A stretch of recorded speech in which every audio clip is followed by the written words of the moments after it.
This is V from a Canadian RVer. Today what I'm doing is, in this video, I'll be servicing my Suburban hot water tank.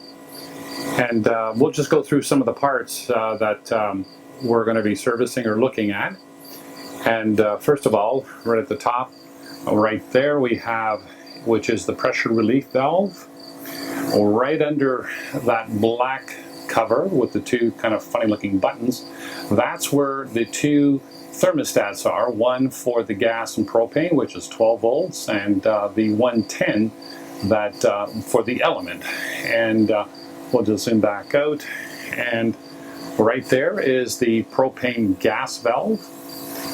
You can see where the line comes in, and there's two coils on that. Then we have right at the bottom, that's our flue, and right in the back part, right in there, that black cap is where the 110 element is. And what we're going to be changing today, of course, is the sacrificing plate, which is right there at the bottom. You can just barely see it underneath the flue. So that's what we're going to be doing, but let me first show you all the parts that you should have or that we might need. But we'll start off, and what I've done right now is I've removed the cover that covers the thermostats. And you can see on the right hand side, the red is the propane, which is 12 volts, and there's also a reset on it if it goes over temperature. And on the left side is the unit for the 110 side, which this is both propane and electric, and that's how we heat our water. The switch for the unit is just right under here. I'm just trying to get a focus on it, but it's just right below that blue connector, right in there. So going back, we'll just zoom out. And the parts that I've got is I've purchased from Amazon two new thermostats, one for the 110 side and the other one for the 12 volt propane side. So I've got a replacement of those. The other thing I've done is I've purchased a heating element, and just in case it ever goes. But today what we're going to be doing is just the sacrificing rod, which is right underneath the flue there. And we'll start the process, and we'll go through step by step. So our next step, of course, is going to be to release any pressure. And what you're going to do here is you want to open up the pressure release valve. You might get a bit of water, you might not. I've already turned off the water to the coach, so it should be good. But the pressure relief valve is always a good thing to release and make sure that there's no problems. Right now, I'm going to close it again. There it is, closed. So now I've made up my wrench with the 1 1/16 socket on the end. And I'm going to make sure it's going to be the right way. So what I'm doing right now is I'm putting it right on the sacrificing rod with a bit of gentle pressure. There it goes.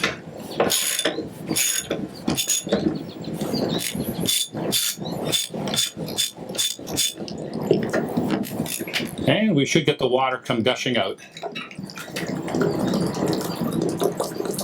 And you can see the sacrificing rod, and that's only about 6 months worth right there, and you'll see a bit of the lime coming out of the water.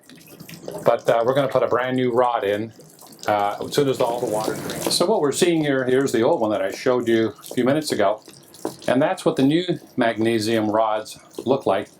But the one thing we have to do is right on the threads here, we have to put on some Teflon tape, causing it to seal, I guess, a little better.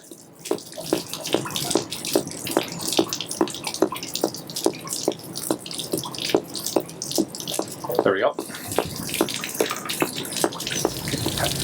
What I'm doing right now, of course, taking out the rod, you can see where it's draining. This is a 10-gallon hot water tank, so right now it's draining all the water out of it.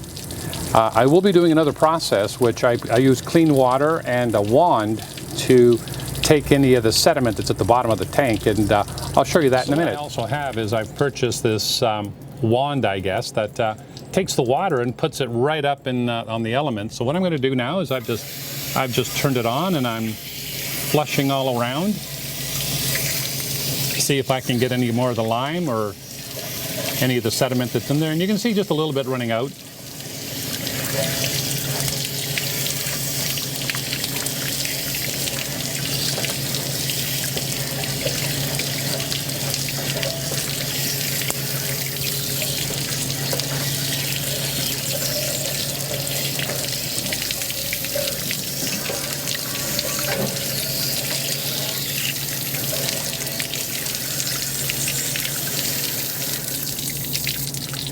And there we go, we flushed it. We'll let it drain out a little bit more.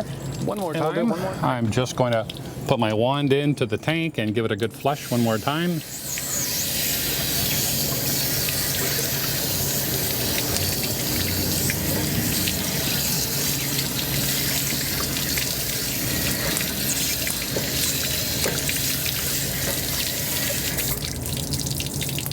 There's a few big pieces of lime that just came out.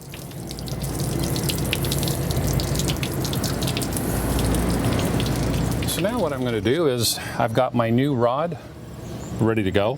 The trick here is to use your fingers to start the thread because it's front heavy and it wants to always cross thread. So you want to keep the threads going smoothly, and you'll feel when it starts to go in. You should be able to turn it in quite a bit with your fingers. And now I'm just going to move over to the wrench, switch it on for the right position, and we're just going to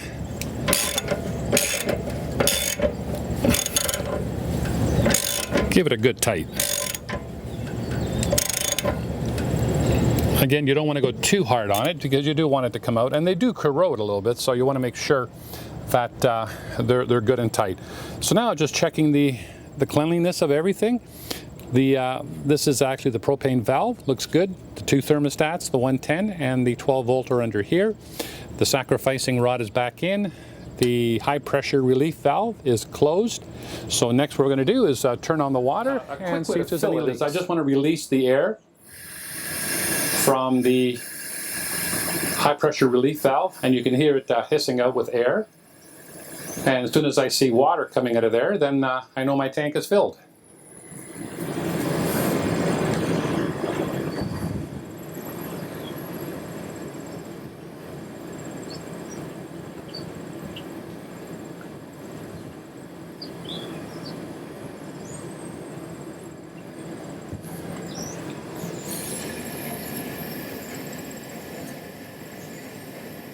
So 10 gallons is quite a bit of water, and it takes quite a while for it to fill.